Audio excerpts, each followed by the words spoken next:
It's a big opening day in New York today. The New York Stock Exchange is partially back open after the trading floor closed March 23rd when 2 people tested positive for the virus. Our chief business and economics correspondent Rebecca Jarvis is outside at the New York Stock Exchange right now. And so, Rebecca, what led to this decision to reopen today? Well, Amy, they've been following local health guidance, and on the building of the New York Stock Exchange just behind me, it says "Together We're Strong." They will be reopening at 25% capacity on the floor, meaning things might feel a little bit empty if you were to walk around there. Everybody who is in the building must sign a waiver, have a temperature check. They're only letting employees in for this time, and everybody in the building will be wearing a mask at all times, and especially on that trading floor. Remember, Amy, this is where 9/11 hit. September 11th was just a few blocks away from here at the Twin Towers, and now they are feeling cautiously optimistic. There's no keeping us down as New Yorkers, as Americans more broadly. This pandemic is not over. We have to recognize we're not protecting against a single case. There is likely to be cases around, we'll continue to see those, and we're focused on protecting from an outbreak.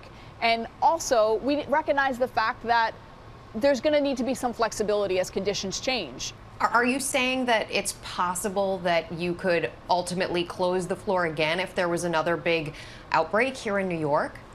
We are prepared to react to the conditions that we're living in at the time. So we will adjust. We have a spectrum. We've shown that we can trade fully electronically as needed. And we've also clearly shown that we trade with a full service level, and that's the best result for investors. And Rebecca, speaking of investors, this reopening, does it mean anything for nest eggs, the stock market, your savings account, your investments? Well, ultimately, Amy, your investments have been performing. They've been trading this entire time, despite the fact that the New York Stock Exchange was closed.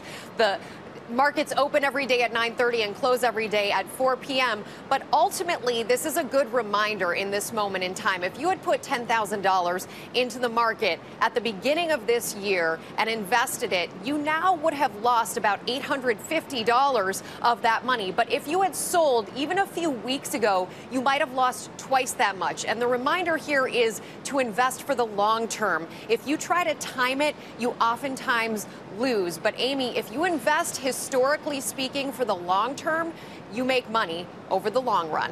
Amy? Yeah, those are very important words of advice to remember during these times. Rebecca Jarvis, thank you so much. Hi, everyone. George Stephanopoulos here. Thanks for checking out the ABC News YouTube channel. If you'd like to get more videos, show highlights, and watch live event coverage, click on the right over here to subscribe to our channel. And don't forget to download the ABC News app for breaking news alerts. Thanks for watching.